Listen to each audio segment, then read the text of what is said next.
And if you do that, they may record me and forward to Tumbi. People are desperate, absolutely desperate.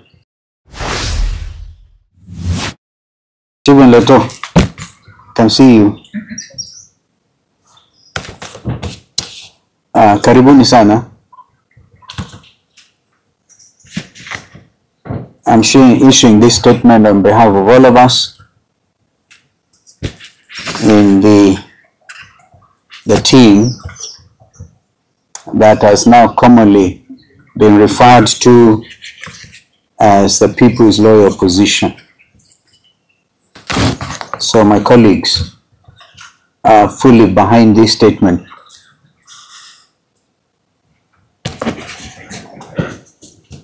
Fellow Kenyan patriots, this is entitled Jamhuri Season Address, today December the 9th, 2024. I repeat, fellow Kenyan patriots, receive this message of seasonal greetings and goodwill wherever you may be in our country and beyond. We thank God that He has enabled us to enter the festive season at the end of the year. Traditionally, our Jamhuri celebrations as Kenyans have usually raised the curtain to a joyous period for the entire global community. Our Jamhuri activities usually flow into an extended season that merges with Christmas and the New Year festivities. It is usually time to forget some of the challenges through the year and to join our friends and families in joyous activities. Accordingly, we send the festive season's greetings to the friends of our Kenyan nation throughout the world. And at this juncture, congratulate the people of Ghana for a tremendous show of democratic achievement. Therefore, President Mahama and the team, we congratulate you and we wish you well together with the great people of Ghana.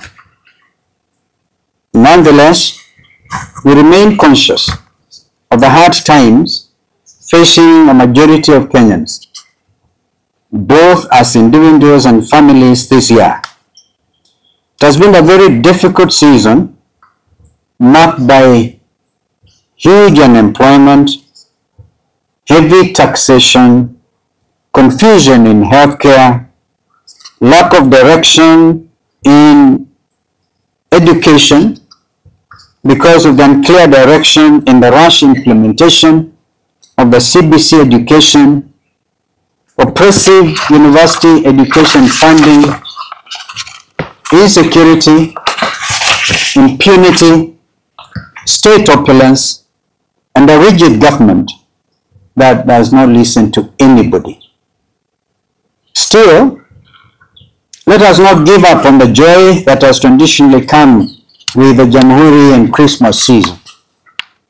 It is remarkable that this season is also marked by the International Anti-Corruption Day, which is marked today, the 9th December, an International Human Rights Day, which will be celebrated everywhere in the world tomorrow on December the 10th.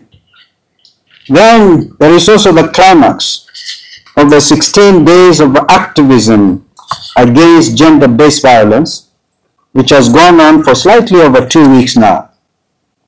Put together with Jamhuri Day on Thursday this week, this is a truly significant season. We are called upon to solemnly reflect about the import and wider relevance of some of these remarkable days as citizens of our country and citizens of the greater global community. We are especially called upon to do an honest audit of our performance as a Kenyan nation in all the spaces that are being celebrated this week. What is the reading of our human rights record. For instance, what are we doing about winning the war against gender-based violence? What is the state of our self-determination as an independent nation? And what have been the dividends of independence through the years? What gains have been made, if any, under the Kenya Kwanza regime? How have state authorities cushioned the citizens to give them meaningful comfort in what is traditionally a season of celebration after odious labor throughout the year? We regret that little of the ending year has brought us any good as a people. Our collective national life has been troubles, nothing but troubles. There is indeed very little to celebrate under the Kenya Kwanza regime that must make the heroes of our independence turn in their graves. The present regime stands for negations and reversals of all the promises and hopes of Jamhuri in 1963. The founders of our nation freed us from the yoke of oppression and colonialism. This regime is keenly bent on reversing this game by restoring both physical and psychological torture. Our human rights record is at an all-time low. Good governance as promised under self-determination is in a terrible spin. Violence against women and the exclusion in important spheres is at an all-time high. An average of cases, 196 of gender-based violence against women are reported every day. When this should be the week of celebration, therefore, it cannot just be only a week of grave reflection. We are doing poorly, indeed most poorly, under the current self-serving regime. Everyone knows that Kenyans are plowed through a very difficult season of gloom and of despair. The Kenya Kwanza regime has been at once mischievous, ruthlessly self-serving, and intentionally oppressive. Its policies and practices throughout the year have been gleeful, happy-go-lucky, and autocratic. The year began with state agencies selling to farmers fake fertilizers. Do you remember, Kenyans? This happened amidst deafening silence from the national executive. And when they finally spoke, they did so to rationalize and justify fraud against the citizens of Kenya. Bad seed was also sold to our farmers during the planting season. The most responsible perpetrators in all these fraudulent designs and activities got away scot-free, abetted by the state. Remember, even genetically modified foodstuffs are with us. In the wake of the fakery around fertilizers and seeds, Kenyans also suffered a thorough beating by Mother Nature. Floods hit many parts of our country. Kenyans drowned in flood waters as the state looked on, unmoved. And when it intervened, it was to pull down people's homes. Remember, Madare. Remember. Without any effort at all to give them the comfort of alternative shelter. The Kenyan state reported that it had set aside hundreds of billions of shillings as floods disaster management funds. To date, we don't know what happened to those monies. Images of marooned families in the middle of heavy downpours and floods still haunt the conscience of men and women of goodwill. forced demolitions still continue even today under one pretext or the other. The objective is to grab public land under the amorphous so-called, quote-unquote, affordable housing project. This project is shrouded in blatant opaqueness. This can only speak to corruption in high places in a compromised national state. Unfortunately, when Kenyans ask questions about this opaque project, they are accused of being unpatriotic, tribal, hostile to the government, and idle. Indeed, wenye upepo mbaya. Both the opacity and the hostility by the state against inquiry speak to only one thing: corruption. We have bad news for President William Ruto and his pawns. No amount of blackmail or intimidation will make us relent on asking questions about corruption in our country. We are going to talk about corruption, and we are going to fight it too. Like we did. We went to court against the Andani JKI takeover. No amount of threats, intimidation, abductions, and disappearances, or even killings will stop us from demanding accountability.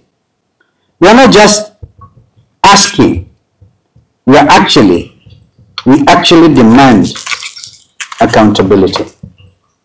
It is in accordance with the rule of law, in accordance with our Constitution 2010.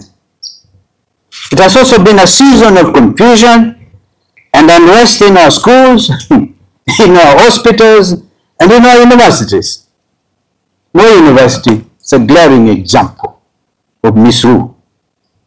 We have seen confusion in our airports and across the countries, all owing to what can only be described as felonious conduct by Kenya's national executive. Professional staff in these places have spent months at a time on strike. The government has failed to honor legitimate collective bargaining agreements with teachers, with university lecturers, with doctors and other health workers, as well as with university staff. Other Kenyans have gone on strike out of fear of loss of jobs and livelihoods due to reckless decisions and actions by a short-sighted and uncaring government that entered into such shameful deals as the obscure Adani tenders.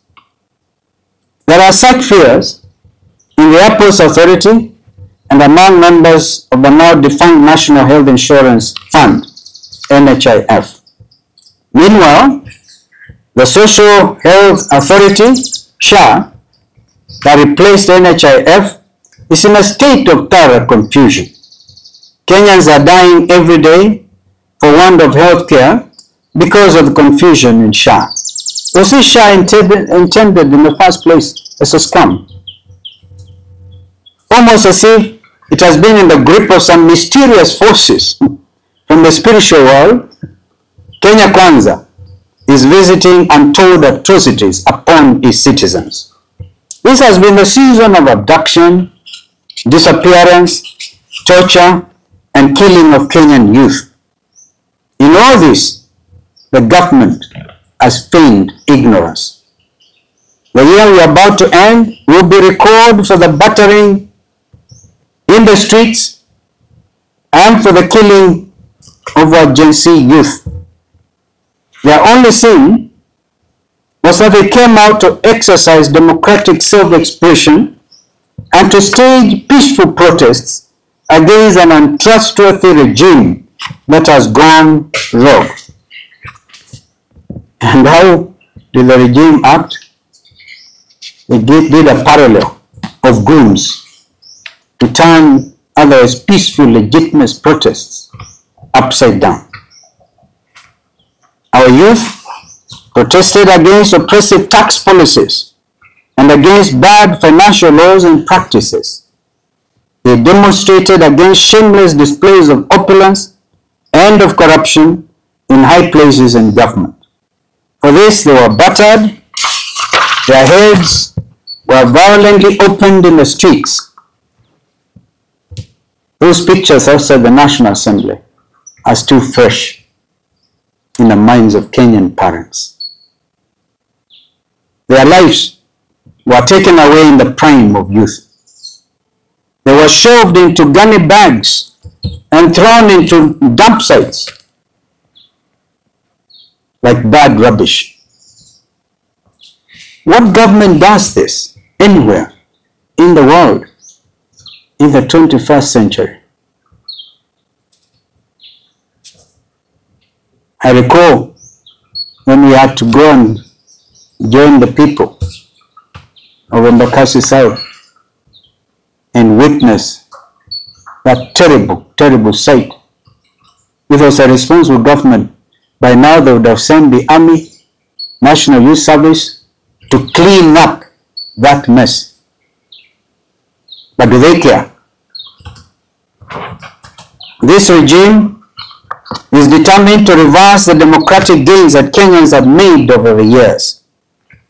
It has captured the legislature and reduced it to a cheap rubber stamp for the executive. And today, it is busy stalking the judiciary with the same intents. We hail Kenyan youth for standing up to this oppressive and corrupt regime. We assure them that they are not alone. They are our children. Their welfare is of the greatest import to all of us. We shall not look on as their future is stolen from them by an uncaring regime. We are going to fight for you and with you, especially in the new year. To that extent, we will give direction not too long from now. Prepare for the start of what I call the final liberation of our country. We are sending a warning to the abductors and to the killing squads. The writing is on the wall. Your days are truly numbered. We intend to stop you, and indeed we shall stop you. But we have the cause to stop you, the will and the means also to stop you. While all indicators show that Kenya is on the wrong path, our sovereignty is not debatable, and we shall not be debatable. We shall regain our country from those who have conspired to steal our sovereignty, our resources, and our heritage. And for their own good, and for avoidance of any doubt, those who have conspired with the regime to steal from Kenyans should actually stay warned. You have targeted our strategic national resources and our assets, and we are targeting you. You have engaged in irregular deals with the Kenya Kwanza regime at your own risk. For this regime's days are numbered. As indeed has been indicated, the wind of change across the African continent, and indeed the whole world, from Bangladesh to now Ghana to Botswana, even recently in Namibia, where they ended up with the First Lady President. So, when they are over, Kenyans will not honor any irregular, illegal, or unconstitutional contracts, debts, business arrangements, or any other corrupt undertakings with any entity, local or foreign. Equally, state officials and public officials who have connived with local and foreign criminal gangs to loot our resources or have led to loss of our resources also should stay warned. Forensic investigations in your unlawful activities, as well as other special investigations in state capture, shall be conducted against you and against your partners in crime. To end the culture of corruption and impunity, we are going to deal with you firmly and decisively when the day comes, and I must give you some comfort, all in accordance with the rule of law.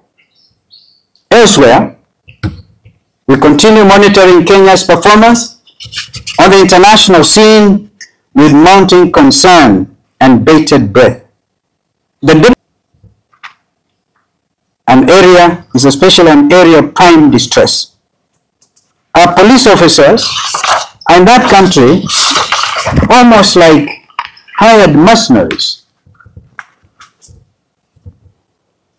Remember, there was a court ruling against that deployment. It has never, to the best of my knowledge, been lifted.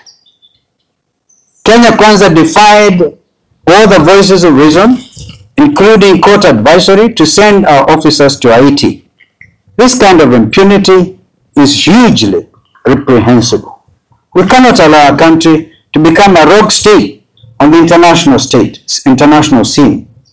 We are closely looking into the matter of deployment to Haiti and will address it more comprehensively in the new year. Closely related to this is the fact that under Kenya Kwanza, our country is now gaining the dubious distinction and outrage of abducting foreign nationals on our soil and deporting them in sinister circumstances against all the known international norms.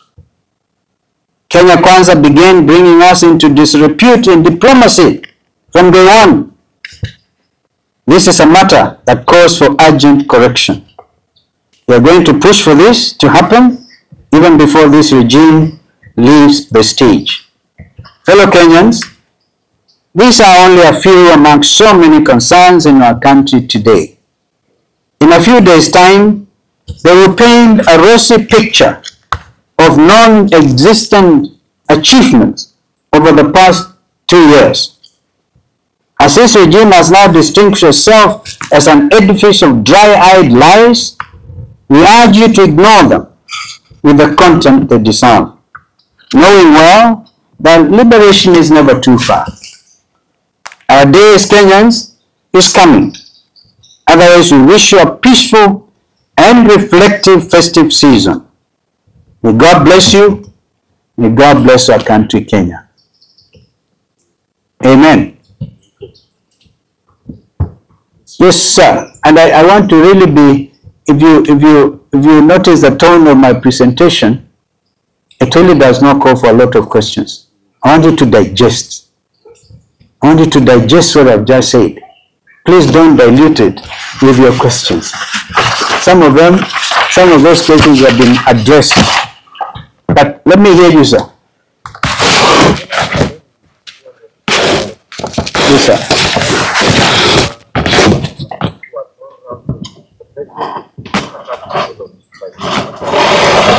That's what I'm saying. For example, oh, hi. But I wish he could answer some of these questions. You know, that is defeatist.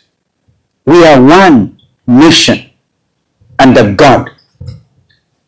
So please don't run to your tribal cocoon and give us that kind of trash. Another question, sir? Yeah. Steve Otieno. Yes, Steve. Yeah. You've been very vocal on the IEBC reconstitution. Yes, sir. Last week you made statements. Today, Augustus Muli said he's open to a dialogue with the other party of Ambassador Muli. Do you see this being the way forward in solving the state? They have wasted a lot of time. Let them withdraw the case. That is, I said it's state-sponsored through a judge in Kiambu. User-friendly. Let him remain, or let her remain nameless. But she knows what she has done, because that was a tactic in order to delay the reconstitution of the panel in the first place, and then the IEBC. We demand, Kenyans demand this, and I stand in solidarity with the church organizations who have also said the same. It is, the ball is actually in William Ruto's court to tell his proxies to withdraw. You've just mentioned one of them. Withdraw the matter in the Court of Appeal. And then we can discuss if they're still in Azimio. Yes, sir. Maybe you can also clarify that, because there are reports that there was an election that was done within the Azimio coalition, And Augustus Muli garnered 16 votes out of 7. Maybe to confirm if there was an election in the first place to determine who will represent the So first of all, an election based on what law? Number one.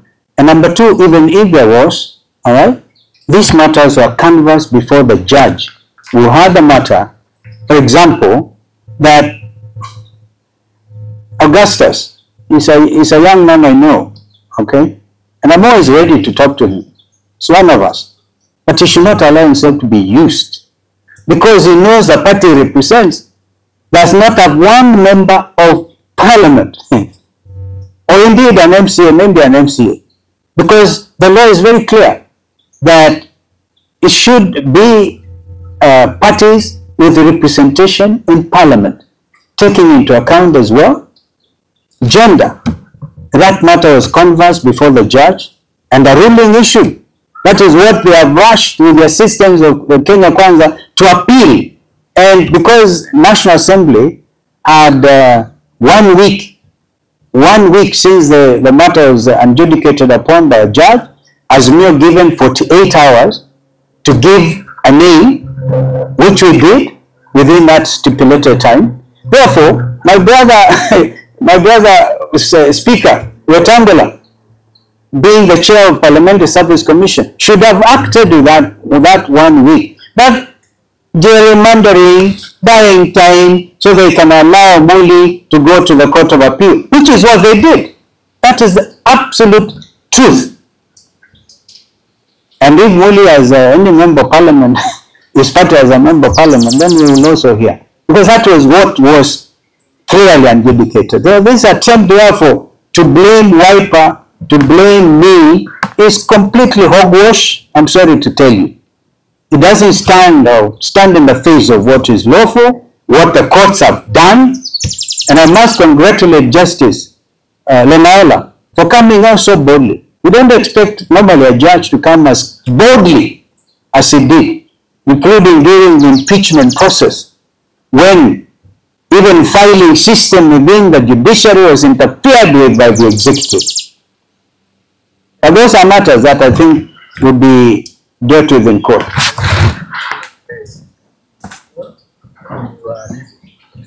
why this regime is delaying in terms of appointing and why? You know, you and I can have coffee and discuss until sunset to try to figure out what could be the legitimate reason. Before, remember there was a National Dialogue Committee report, which I was privileged to co-chair along with the member for Kikuyu. That medical report had 9 pieces of legislation which were supposed to be passed expeditiously in Parliament. In fact, the speed with which they impeached Gachagua could have been employed, I've said that before, to implement the recommendations of NADCO. The appointing authorities were 2, William Ruto and Raila Amolo Odinga. I was answerable to Raila Odinga, but we gave the report to both of them. And then one morning, I'm called and told, go to, they are signing the IEBC now, because that one at least went through, the Amendment Act to IEBC. One would have expected they amend it when they say, okay, we have now signed into law the Amendment Act of IEBC, that we are going now to move with speed. But instead, putting all manner of clogs and showing political bad faith. That is what I can call it. In fact, my worry now is what happens, because Raila and William Ruto are supposed to consult and agree on who becomes the chairperson of IEBC. It won't be so easy for my friend Raila Odinga. I hope he can stand strong and act for once in the best interest of Azimio. Because when I last checked, I was still in Azimio. And the leader is Raila Odinga, who appointed me to NADCO. We need to be able now to act in the best interest of this country. This matter of IEBC is the most urgent issue. The people of Banisa constituency lost a member of parliament over a year ago. They're still waiting for a by-election, and others. Why disenfranchise Kenyans?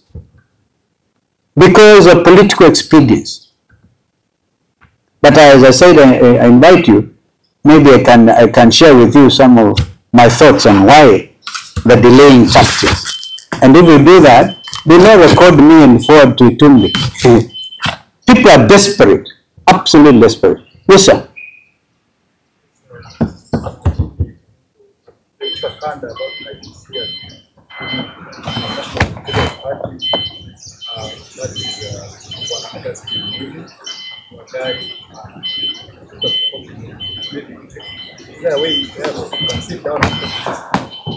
Yeah, I said Muli is one of us. He comes from my home county. Yeah, he tried to run for speakership of Kitui, he wasn't successful. I certainly wish him well. And if there's any way I can help him, but let him not be used as a proxy to delay an important national matter. Of course, that recording by Tumbi, which is a strange thing, had to do with, because Augustus Muli went to the office of Junaid Mohammed, who is, of course, the secretary. As we speak, the secretary general of Azmir is Junaid Mohammed. And that is the last very important thing up to date Junaid has done, because he forwarded the name of Dr. Koki Muli in accordance with what he had agreed within Azmir. So the name of Koki Muli was agreed upon following the direction of the judge who determined the matter, and gave Azmir 48 hours to forward the name. That supersedes what you are talking about, my friend. Who was it who was asking that question about who may have garnered what votes, whatever? That did not take into account the fact that the national, whatever the party is, yeah, because there are 23 parties, by the way, in Azmir, yeah, but one had to have a parliamentary party. And everybody in this country knows Wiper Democratic Movement is a parliamentary party. And by the way, Professor Adam Solo went in easily, because Raila and us that time had agreed on the formula, which formula was messed up by the political parties' liaison team. That is a whole story. They liaised, they tried to say, oh no, we want to teach, I don't know what lesson. I think a lot of them have since regretted, and we are moving. We want as strong as new. Even if they do not have membership in parliament, there's 2 members of the coalition. But unfortunately, the law stipulates you have to have at least membership in the house. And this is the clogging. But I'm telling you, the truth of the matter is the state interfered, okay, to make sure that Koki Muli's name is not forwarded. Unfortunately, the names are to be forwarded as a team, the 9 of them. And I think my friend Weta knows the truth. Thank you. I think I've delivered that point. Nashukuru sana. So my friend can go and have a cup of tea. Asanteni sana, Mungu awabariki. And surely have a wonderful festive season. Asante.